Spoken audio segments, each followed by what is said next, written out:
Şəbnəm xanım, çox baxdım, çox düşündüm. Amma nə qədər də fərz etsəm, bu dünyada musiqilər bir həyatdır. Sizin musiqilər xüsusilə mənim zövqümdə özünə məxsus yer tutub. İlhamam, nə bəxtiyarlar unutmuşam, nə də ki aşıqlar. Mən bu diyarın xanəndələrinin aşiqiyəm. Deyiblər ki, qəlbinə yol tapanın var dövlətinə deyil, dərdinə şərik ol. Çünki qəlb, könül Allahın əmanətidir.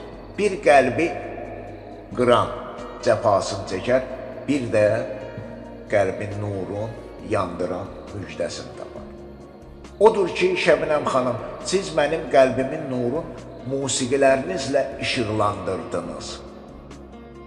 Artıq bərabərdir qəm dəryasında bizim Nuh gəmimiz, bu dünya evində afətimiz, bu dünya evində afətimiz.